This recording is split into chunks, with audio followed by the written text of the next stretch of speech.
Hello friends, आप सभी का अपने यूट्यूब चैनल एजुकेशन केयर 07 में स्वागत है।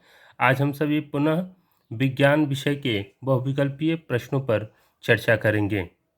तो आज का आपका पहला प्रश्न है, कौन सा आनुवंशिक पदार्थ है? डीएनए, दूसरा विकल्प है हार्मोन्स, राइबोसोम या माइक्रोकांडिया। तो आपका राइट आंसर है वो है डीएनए। अगला प्रश्न है, हीमोग्लोबिन महत्वपूर्ण भूमिका निभाता है। पहला ऑप्शन है वृद्धि में, दूसरा है श्वसन में, तीसरा है उत्सर्जन में, चौथा है पाचन में।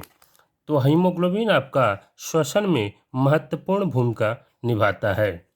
अगला प्रश्न है, यकृत स्रावित करता है।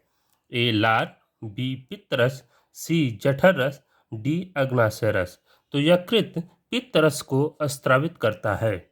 जो जठर रस है उसको जो है अमाशय जो है स्रावित करता है। एक बात याद रखिएगा आप लोग, अमाशय जठर रस स्रावित करता है और पित्त रस को यकृत स्रावित करता है। अगला प्रश्न है, पीतल है उपधातु, मिश्र धातु, यौगिक या विषमांगी मिश्रण। तो आपका जो सही उत्तर है वह है मिश्र धातु। पीतल के संबंध में आप लोग एक ट्रिक याद रखिएगा, पिताजी। पिताजी से तात्पर्य है कि जो पीतल है वह तांबा और जी से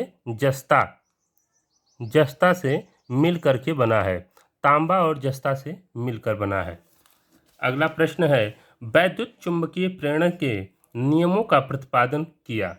पहला ऑप्शन है हेनरी ने, दूसरा ऑप्शन है फैराडे ने, तीसरा ऑप्शन है अर्नेस्ट ने और चौथा ऑप्शन है गॉस ने। तो आपका सही उत्तर है फैराडे ने। अगला प्रश्न है, श्वेत प्रकाश के प्रिज्म से गुजरने पर किस रंग का विचलन सबसे अधिक होगा? पहला ऑप्शन है लाल, दूसरा ऑप्शन है हरा, तीसरा ऑप्शन है पीला और चौथा ऑप्शन है बैगनी। तो सही आंसर आपका हो जाएगा वह है बैगनी। अगला प्रश्न है कि फेफड़े में शुद्ध रक्त आता है।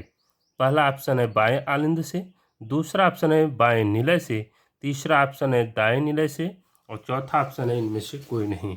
तो सही उत्तर आपका है वह है दाएं आलिंद से। अगला प्रश्न है, प्रारूपिक तत्व है। पहला ऑप्शन है सोडियम, दूसरा ऑप्शन है पोटेशियम, तीसरा ऑप्शन है स्कैटेशियम और चौथा ऑप्शन है हीलियम। तो आपका जो सही आंसर है वह है सोडियम। प्रारूपिक तत्व को ही हम निरूपक तत्व भी कहते हैं। प्रारूपिक तत्व को ही निरूपक तत्व कहा जाता है और आवर्त सारणी के तृतीय आवर्त में उपस्थित सभी तत्व जो है प्रारूपिक तत्व कहलाते हैं। इसे याद रखिएगा आप लोग, आवर्त सारणी के तृतीय आवर्त में सभी तत्व प्रारूपिक तत्व कहलाते हैं। अगला प्रश्न है, किस यौगिक में कीटोन समूह उपस्थित है? पहला ऑप्शन है CH3 single bond C double bond O single bond H, दूसरा ऑप्शन है CH3 single bond C double bond O single bond OH, third option है CH3 single bond CH2 single bond OH और चौथा option है CH3 single bond C double bond O single bond CH3। तो आपका सही उत्तर हो जाएगा CH3 single bond C double bond O CH3। इसमें जो पहला ऑप्शन है इसमें आप लोग देखिए C जो है के साथ में O और H दिया हुआ है, यानी कि CHO यह निरूपित करता है एल्डिहाइड समूह को। अगर दूसरे ऑप्शन में दिया हुआ है C के साथ COOH, तो यह निरूपित करता है कार्बोक्सिल ग्रुप को। और तीसरा जो ऑप्शन दिया हुआ है CH2OH, यह प्रदर्शित करता है, यानी कि OH लगा हुआ है तो यह निरूपित करेगा एल्कोहल समूह को। प्रश्न है, दुर्बल अम्ल है। पहला ऑप्शन है HCl, दूसरा ऑप्शन है HCN, तीसरा ऑप्शन है HNO3, चौथा ऑप्शन है H2SO4। तो दुर्बल अम्ल HCN सबसे दुर्बल अम्ल होता है और इसमें जो अन्य जो तीन ऑप्शन दिए हुए HCl, HNO3, H2SO4, ये सभी के सभी क्या हैं? प्रबल अम्ल हैं। अगला प्रश्न है, विकर्ण संबंध के तत्व हैं। पहला ऑप्शन है लिथियम तथा बेरिलियम, दूसरा ऑप्शन है लिथियम तथा मैग्नीशियम, तीसरा ऑप्शन है लिथियम तथा सोडियम और चौथा ऑप्शन है एल्यूमिनियम तथा सिलिकॉन। तो आपका जो सही उत्तर है वह है लिथियम तथा मैग्नीशियम। अगला प्रश्न है डायनेमो परिवर्तित करता है। पहला ऑप्शन है यांत्रिक ऊर्जा को विद्युत ऊर्जा में और दूसरा ऑप्शन है रासायनिक ऊर्जा को विद्युत ऊर्जा में। तो आपका जो सही उत्तर है वह है यांत्रिक ऊर्जा को विद्युत ऊर्जा में परिवर्तित करता है। अगला प्रश्न है ऊर्जा की मुद्रा है। पहला ऑप्शन है डीएनए, दूसरा ऑप्शन है एटीपी, तीसरा ऑप्शन है आरएनए और चौथा ऑप्शन है क्लोरोफिल। तो ऊर्जा की जो मुद्रा है वह है एटीपी। एटीपी का फुल फॉर्म आप लोग याद रखिएगा, एडिनोसिन ट्राईफॉस्फेट होता है। एडिनोसिन ट्राईफॉस्फेट एटीपी का फुल फॉर्म होता है। और डीएनए का भी आप लोग याद रखिएगा, डीऑक्सी राइबो न्यूक्लिक एसिड इसका फुल फॉर्म होता है। यह भी पूछा जा सकता है आपके प्रश्न में। अगला प्रश्न है परिवार नियोजन की अस्थायी विधि है। पहला ऑप्शन है निरोध का प्रयोग, दूसरा ऑप्शन है गर्भ निरोधक गोलियां, तीसरा ऑप्शन है गर्भ समापन और चौथा ऑप्शन है वैसेक्टॉमी। तो जो चौथा ऑप्शन है वैसेक्टॉमी यह आपका राइट आंसर हो जाएगा। यहाँ आप लोग परिवार नियोजन का परिभाषा याद रखिएगा और अस्थायी नियोजन की कौन कौन सी विधियाँ हैं इसे भी आप लोग दीर्घ उत्तरीय प्रश्न में आपके पूछे जाने की संभावना है, तो आप लोग इसे भी याद कर लीजिएगा। आघात वर्धनीयता प्रदर्शित करता है। पहला ऑप्शन आपका है सल्फर, दूसरा ऑप्शन है आयोडीन, तीसरा ऑप्शन है फास्फोरस और चौथा ऑप्शन है कापर। तो जो आपका सही आंसर है वह हो जाएगा कापर। आघात वर्धनीयता की परिभाषा आप लोग याद रखिए कि आघात वर्धनीयता का तात्पर्य होता है कि किसी भी धातु को पीट करके उसे चादर के रूप में परिवर्तित कर देना आघात वर्धनीयता कहलाता है। जैसे कि आप किसी लोहे को ले जाते हैं और जो है उसको पीट करके हंसुए का जो है रूप दे दिया जाता है। अगला प्रश्न है कि कौन सी धातु ठंडे जल के साथ अभिक्रिया करके हाइड्रोजन देती है। पहला ऑप्शन है आपका Ag, दूसरा ऑप्शन है Na, तीसरा ऑप्शन है Al और चौथा ऑप्शन है Cu। तो आपका जो सही आंसर है वह हो जाएगा Na सोडियम। अगला प्रश्न है चुंबकीय क्षेत्र की तीव्रता का मात्रक है। पहला ऑप्शन है वेबर प्रति मीटर, दूसरा ऑप्शन है वेबर प्रति मीटर स्क्वायर, तीसरा ऑप्शन है वेबर और चौथा ऑप्शन है वेबर मीटर। तो आपका जो सही उत्तर है वह हो जाएगा वेबर प्रति मीटर स्क्वायर चुंबकीय क्षेत्र की तीव्रता का मात्रक होता है। अगला प्रश्न है जठर रस स्रावित होता है। पहला ऑप्शन है अग्नाशय से, दूसरा है पित्ताशय से, तीसरा ऑप्शन है अमाशय से और चौथा ऑप्शन है आपका यकृत से। तो जो सही आंसर है वह है अमाशय से जठर रस स्रावित होता है। यहाँ एक याद रखिएगा, यकृत से जो रस निकलता है उसको जो है पित्त रस कहा जाता है। अगला प्रश्न है अधिक विद्युत ऋणात्मक तत्व है। पहला ऑप्शन है सोडियम, दूसरा ऑप्शन है फ्लोरीन और तीसरा ऑप्शन है आपका आर्गन और चौथा ऑप्शन है ब्रोमीन। तो सबसे अधिक विद्युत ऋणात्मक तत्व फ्लोरीन होता है और इस ऑप्शन में जो है जो दिया हुआ है उसमें सबसे कम जो है विद्युत ऋणात्मक है तो सोडियम है।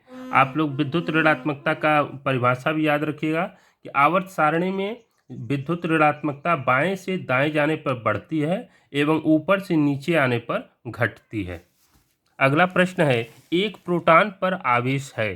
पहला ऑप्शन है 9.1 इंटू 10⁻⁻90 कूलम, दूसरा ऑप्शन है -9.1 इंटू 10⁻90 कूलम, थर्ड ऑप्शन है 1.6 इंटू 10⁻90 कूलम और फोर्थ ऑप्शन है -1.6 इंटू 10⁻90 कूलम। तो जो आपका राइट आंसर है वह हो जाएगा, इसका राइट आंसर आपका सी हो जाएगा। जो राइट आंसर है वह सी हो जाएगा। एक द्विसंकर का दर्श प्रारूप होता है। पहला है ऑप्शन आपका एक संबंधी दो संबंधी एक, दूसरा ऑप्शन है 2 संबंधी 1 संबंधी 1 संबंधी 2, तीसरा ऑप्शन है 9 संबंधी 3 संबंधी 3 संबंधी 1 और चौथा ऑप्शन है 3 संबंधी 1। तो आपका सही उत्तर हो जाएगा 9 संबंधी 3 संबंधी 3 संबंधी 1। अगला प्रश्न है ताप बढ़ाने पर किसी चालक का वैद्युत प्रतिरोध बढ़ता है, घटता है या अपरिवर्तित रहता है? तो ताप बढ़ाने पर किसी भी चालक का वैद्युत प्रतिरोध बढ़ता है और घटाने पर घटता है। अगला प्रश्न है, 1 मीटर दूरी के उत्तल लेंस की क्षमता होगी। पहला ऑप्शन है -1 डायोप्टर, दूसरा ऑप्शन है +1 डायोप्टर, सी ऑप्शन है +2 डायोप्टर और फोर्थ आपका ऑप्शन है +1.5 डायोप्टर। तो आपका सही उत्तर हो जाएगा बी +1 डायोप्टर। अगला प्रश्न है, पादपों में जाइलम का कार्य होता है। पहला ऑप्शन है भोजन का संवहन, दूसरा है जल का संवहन, तीसरा है एमिनो अम्ल का संवहन। तो आपका सही उत्तर हो जाएगा जल का संवहन। जाइलम में भी जौ है और जल का संवहन करता है। भोजन का संवहन फ्लोएम करता है। भोजन का जो संवहन करता है उसे फ्लोएम कहा जाता है। फ से याद रखिएगा, फ से फल होता है और फल किसके काम आता है? तो भोजन के काम आता है। अगला प्रश्न है, कौन सा जीन प्रारूप शुद्ध गोल बीजों को प्रकट करता है? पहला ऑप्शन है स्मॉल टी, दूसरा ऑप्शन है capital T small T, third option है स्मॉल टी और कैपिटल टी और फोर्थ ऑप्शन है कैपिटल आर आर। तो सही उत्तर आपका हो जाएगा कैपिटल आर आर। अगला प्रश्न है, लघु पतन के समय परिपथ में धारा का मान। पहला ऑप्शन बहुत अधिक बढ़ जाता है और दूसरा ऑप्शन है बहुत कम हो जाता है। तो लघु पतन अर्थात शॉर्ट सर्किट। तो शॉर्ट सर्किट कब होता है? शॉर्ट सर्किट जो है हमेशा जब परिपथ में विद्युत धारा अधिक हो जाता है तो शॉर्ट सर्किट होता है। अगला प्रश्न है, कांच का अपवर्तनांक अधिकतम होता है। पहला है लाल रंग में, दूसरा है बैगनी में, थर्ड ऑप्शन है हरे में और चौथा ऑप्शन है पीले में। तो सही उत्तर हो जाएगा बैगनी रंग में अपवर्तनांक अधिकतम होता है। अगला प्रश्न है, आहार श्रृंखला का निर्माण करते हैं। पहला है घास, गेहूं, आम, दूसरा ऑप्शन है घास, मछली, चूहा और थर्ड ऑप्शन है घास, बकरी, मानव। आहार श्रृंखला मतलब होती है चेन। तो चेन का मतलब तात्पर्य है कि एक दूसरे से बंधे होना। तो आपका जो थर्ड ऑप्शन है वह सही हो जाएगा घास। घास को बकरी खाती है और बकरी को मानव खाता है। तो यह क्या हो रहा है? एक श्रृंखला का यहाँ पे निर्माण हो रहा है।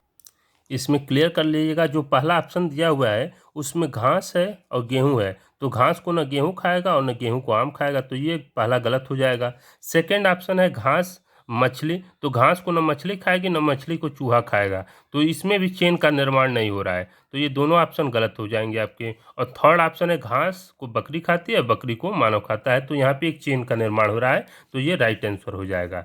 नेक्स्ट आपका क्वेश्चन है, मनुष्य में वृक्क एक तंत्र का भाग है जो कि संबंधित है पोषण से, श्वसन से, उत्सर्जन से या परिवहन से। तो वृक्क जो है किसका काम करता है? उत्सर्जन का कार्य करता है। अगला प्रश्न है, नियान है क्षार धातु, अक्रिय गैस, उपधातु या अधातु। तो सही आपका आंसर हो जाएगा वह है अक्रिय गैस। आप लोग इसमें याद रखिएगा कि अक्रिय गैस 18वें वर्ग के सभी तत्व जो है अक्रिय गैस कहलाते हैं, क्योंकि इसके बाहरी कोश में सभी इसका बाहरी कोश क्या होता है? भरा होता है।